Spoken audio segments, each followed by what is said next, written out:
Bonjour Sébastien Chenu. Bonjour. L'Élysée a annoncé dans la nuit qu'Édouard Philippe allait remplacer le ministre de l'Intérieur, Gérard Collomb, dont la démission a finalement été acceptée. Bon, l'Élysée sauve la face. Fin de la mascarade, en tous les cas du premier épisode, fin de cette situation de crise, je ne sais pas.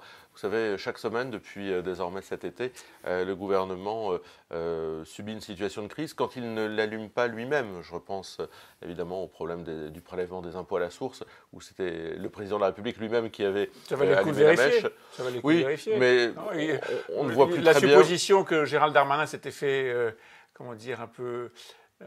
prendre en main par ses services et par l'administration était une supposition qu'on pouvait suivre. Vous dites quelque chose d'intéressant, un ministre qui se fait prendre en main par ses services. On a l'impression qu'effectivement, on a un gouvernement qui se laisse un peu porter comme un bouchon sur l'eau.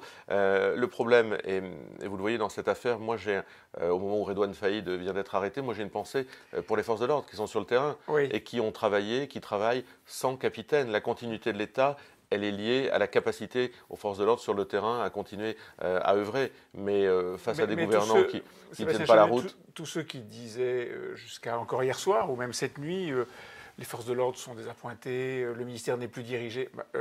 Évacuation du Grande Sainte il y a quelques jours, arrestation de Redouane Faïd cette nuit.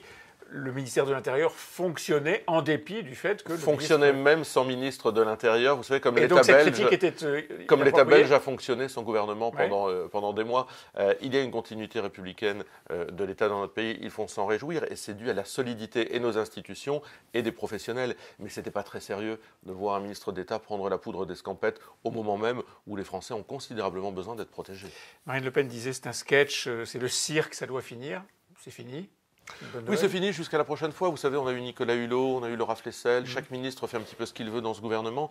Mais tout ça nous démontre que ce qu'on nous a vendu est peu conforme à la réalité. On nous avait dit, vous verrez, ce gouvernement, ce sont des experts en économie. Oui, on voit. Le déficit se creuse, le chômage augmente, le pouvoir d'achat baisse. Le chômage n'augmente pas, déficit... Le chômage a augmenté. Il y a plus de chômeurs aujourd'hui qu'il n'y en avait à l'arrivée d'Emmanuel Macron sur notre territoire, outre-mer compris. Donc, le taux de chômage a baissé. Non. La population active peut monter, mais... Non, si. Pardon, mais les chiffres sont absolument incontestables. Non, mais c'est bien ce que je dis. Le taux de chômage augmente. On nous avait vendu l'exemplarité. Le nombre de ministres qui sont, et je fais attention évidemment à la présomption d'innocence, mais qui sont emmêlés dans des affaires notamment fiscales. Je pense à Mme Pénicaud, Mme Nyssen, et le nombre de ministres sortis pour des raisons fiscales. Quelle exemplarité. Et on nous avait dit... Il faut un grand remaniement, c'est ça ? Pas seulement. La réalité, c'est que c'est-à-dire que c'est la pratique du pouvoir et que c'est la politique qui est menée qui ne fonctionne pas. Ces gens-là sont des amateurs. Au jour d'aujourd'hui, qu'est-ce qu'il faut ? Il faut un grand remaniement pour remettre les choses à plat ou vous pensez que c'est une situation qui appelle plus, je pense par exemple à ce que dit Jean-Luc Mélenchon, qui dit les prochaines élections, en l'occurrence européennes, seront l'occasion d'envoyer un signal et de commencer à mettre Emmanuel Macron dehors, c'est le projet ? Mais pas seulement, je pense qu'il faut d'abord que le président de la République prenne conscience du rôle qu'il a, de la fonction qui est la sienne. Il déstabilise la fonction présidentielle quasiment quotidiennement, ou par ses saillies, ou par ses sorties, ou par la façon absolument indécente qu'il a de parler aux Français, notamment les plus modestes, ou par le genre de photos qu'il a pu faire à Saint-Martin. Il faut que le président réenfile, j'allais dire, l'habit du président de la République et arrête de se laisser aller comme il a pu le faire. Et puis il y a un changement de politique radical. La politique qui est menée ne fonctionne pas, ne produit pas de résultats et les Français s'en aperçoivent.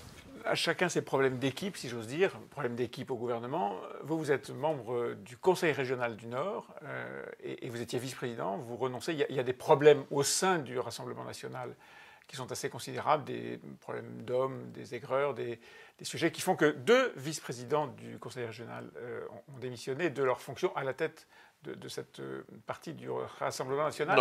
Compliqué quand même. Du groupe, mais vous savez, c'est toujours moins important que le nombre de démissionnaires des Républicains dans l'exécutif régional. Vous savez, c'est assez dérisoire. C'est la vie des hommes. Vous voyez bien qu'il y a des problèmes d'équipe partout, y compris chez vous. Non, mais nous, on ne dirige pas la France. Et c'est la vie des hommes. Lorsqu'ils n'ont pas ce qu'ils désirent, lorsqu'ils n'ont pas les responsabilités qu'ils désirent, certains préfèrent partir. C'est ainsi. Les mouvements politiques sont des êtres vivants. Des gens y arrivent, des gens les quittent, et c'est ainsi depuis toujours et pour toujours. À l'intérieur, et donc ce qui peut se passer au niveau du Conseil régional, c'est assez dérisoire. Oui, mais ça peut se passer aussi au niveau du gouvernement. C'est plus grave quand même. C'est plus grave. Que lorsqu'on gère les affaires de la France. Ou pas ? Non, je ne crois pas à ce parallélisme des formes, parce que je pense que lorsqu'on gère les affaires de la France, ce n'est pas comme lorsqu'on est un conseiller régional anonyme dans un groupe d'opposition. Sébastien Chenu n'est pas anonyme, mais je comprends votre argument. Je veux dire, dans un groupe d'opposition, nous ne gérons rien. Nous nous opposons à une politique qui est menée, qui ne produit pas de résultats, en l'occurrence dans les Hauts-de-France. Quand on gère les affaires de la France, il faut être à 100% à son job, à sa fonction. Ce que n'était plus Gérard Collomb d'ailleurs. Vous faisiez allusion il y a un instant aux photos qui ont été postées sur Instagram par certains de ceux qui ont été photographiés avec le président de la République. Marine Le Pen avait très durement commenté ces photos. Et Marlène Schiappa, secrétaire d'État à l'égalité femmes-hommes, explique que Marine Le Pen est, je cite, leader d'un grand parti raciste. Réaction ? Bon, je laisse Mme Schiappa à ses insultes. Je crois qu'insulter le Rassemblement national, Marine Le Pen, c'est insulter ses 11 millions d'électeurs et que ça ne fait pas une politique. Lorsqu'on n'a pas d'argument, on se met à insulter les autres. Moi, je n'insulte pas Mme Schiappa, je la combats. Je considère que la politique qu'elle peut mener dans un certain nombre de domaines ne va pas dans le bon sens, mais je ne l'insulte pas. Je la laisse insulter les militants, les électeurs du Rassemblement national. Je crois que c'est absolument irresponsable et que ça montre tout le mépris qu'a ce gouvernement pour ceux qui ne pensent pas comme lui, pour ceux qui pensent différemment. Il y a un problème démocratique qui s'installe dans notre pays, les libertés reculent, liberté d'expression, liberté d'opposition recule, et Mme Schiappa incarne tout à fait cette espèce de façon d'entrevoir l'opposition, c'est-à-dire une espèce de démagogie insultante perpétuelle. Pendant ce temps, les affaires du Rassemblement national ne sont pas forcément très simples. On a appris que pour des raisons liées au financement des campagnes électorales, deux proches, très proches de Marine Le Pen, sont renvoyés en correctionnel. Tout ça, c'est, je vais reprendre le mot de Marine Le Pen, c'est un cirque qui continue sur les affaires financières du Rassemblement national. C'est nos persécutions judiciaires qui, depuis des années, font suite. Vous savez, je rappelle toujours aussi... Justice politique contre le oui, ça fait des années qu'on les dénonce. Je rappelle d'ailleurs la présomption d'innocence qui vaut autant pour nous que pour les autres. Vous voyez, je l'ai rappelé pour les ministres. J'aime à la rappeler en ce qui nous concerne. Et je pense que ces persécutions judiciaires continueront tant que nous serons ces opposants à ce système. Nous continuerons. Rien ne nous fera plier. Rien ne nous empêchera d'avancer. D'ailleurs, j'ai le sentiment que les Français suivent plutôt ce que nous disons, que ce soit ici ou que ce soit les Européens ou même dernièrement les Canadiens. En matière de financement, précisément, financement des partis, vous aviez été menacé de confiscation de 2 millions d'euros, ramené à 1 million d'euros, et finalement, vous n'avez pas continué la procédure judiciaire. On ne va pas rentrer dans les détails de cette longue procédure judiciaire, mais vous acceptez au fond de laisser 1 million bloqué dans les caisses de l'État. L'État réussit à nous faire ce mauvais coup. Mais ce n'est pas une forme d'aveu ?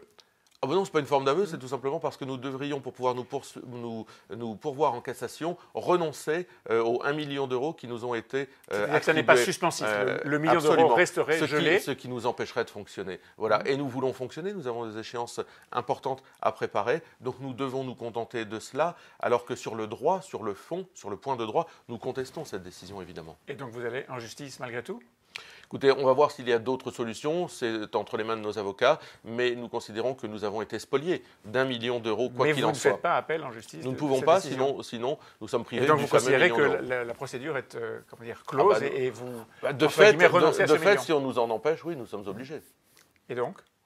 Eh bien, nous continuons, c'est-à-dire que heureusement que nous avons eu nos donateurs, 700 000 euros de dons de la part des électeurs, des militants, des adhérents du Rassemblement national, qui nous permettent aujourd'hui de reprendre le souffle, de faire cette rentrée politique et d'être au rendez-vous des élections européennes. Merci Sébastien Chenu. Merci.